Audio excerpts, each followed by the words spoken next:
Good morning, Ken Sachs, Coldwell Banker Northwest Group, Spokane, Washington.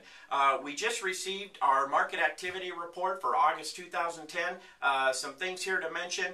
Month-over-month sales were down slightly.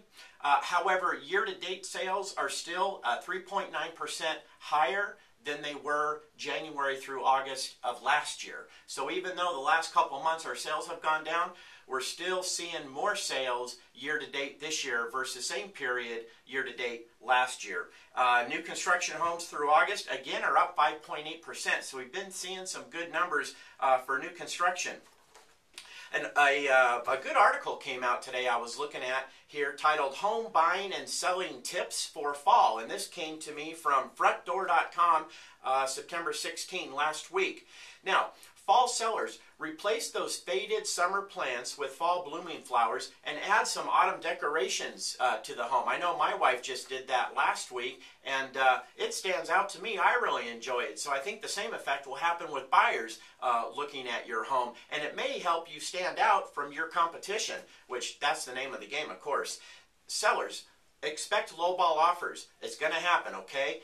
The media is out there telling these buyers that sellers are desperate and giving the stuff away, so expect a lowball offer. Now, we know that's going to happen, so what we need to think about, how are we going to deal with that? Are we going to get offended and upset and then cross our arms and say, I'm not even going to respond?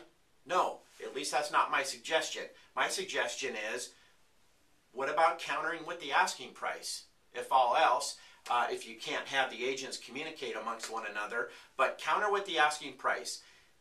Oftentimes, sellers are going to try that one lowball offer, and then from there, and then they will give you a legitimate offer. So don't get upset. It is not personal. The second it goes personal, you guys aren't going to come to an agreement. You're not going to sell your house. So accept it. Know it's going to happen. Know it's not a reflection on you or your house. It's just the buyer.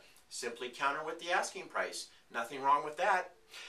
Freshen up those listing photos so that it makes it less obvious that the seasons have changed. I am still seeing on our multiple listing service photos with snow on the ground. And here we are in September, and we didn't have much of a winter last year, so are these from a year and a half ago? I don't know. But folks, look at your photos online, and if you have snow still on the ground, if you're trying to sell yourself, take new photos. If you have a listing agent, tell them to take new photos. Now this week our weather here locally is expected to be kind of dismal, but boy, when that sunny day comes up, I know I tell our agents, get out there with your cameras and reshoot. So again, if you got snow on the ground, change the photos out. Price the home to sell. A price that's a little lower than the competition, it may be a winning move. And I like to tell sellers, your home should be in the top 20% in condition and the bottom 20% in price. Right? Does that make sense? Because if you are overpricing your home, or you say, well, agent, can't we just try it? What service is your home going to provide? It's going to help sell your competition. So think about that. And if you need to sell your house, price it bottom 20% of the competition if you want to sell it.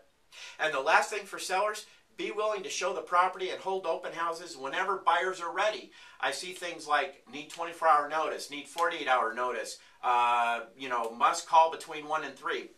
In this market, the name of the game is exposure. And when somebody wants to get into your house, yes, sir, yes, ma'am, when do you want to come? I will be out of your way, and get them in the house. Get them in the house. So think about that. We need to really compete and set ourselves apart. Now for buyers, fall buyers, look for motivated sellers who have a reason to move by the end of the year. Again, the price, everything is determined by motivation, whether you're a buyer or seller. So look for those motivated sellers that need to get out and look at their properties. Secondly, explore new construction. I told you, new construction, we're starting to see some nice activity in new construction, but this article goes on to say builders are often interested in selling before the new tax year. So think about that.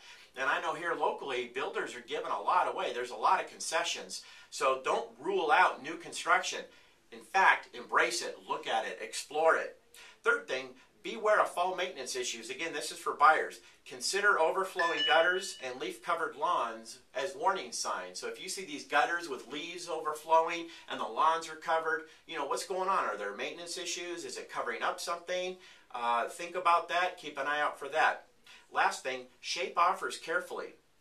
It says even in this market, it's possible to turn sellers off with a low bid, which goes back to what I started this video with. You don't want to upset, offend the sellers. If you do, some sellers can cross their arms and they won't talk to you no matter what. They will not want to sell the house to you. So shape them carefully. Something I've been talking about for a long time now and have used successfully are rate buy downs.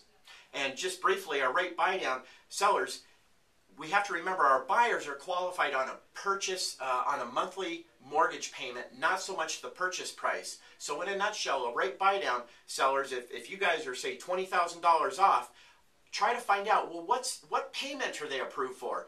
And then with a lender, you can figure out how much money the seller can contribute to buy the rate down, the interest rate down, to achieve this monthly payment.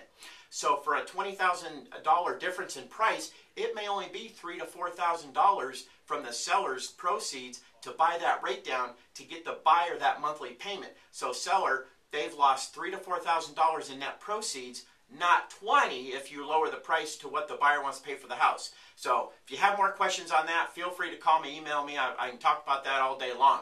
So that's it. Home buying and selling tips for fall. Ken Sachs, Coldwell Banker Northwest Group, home of the free handyman for life.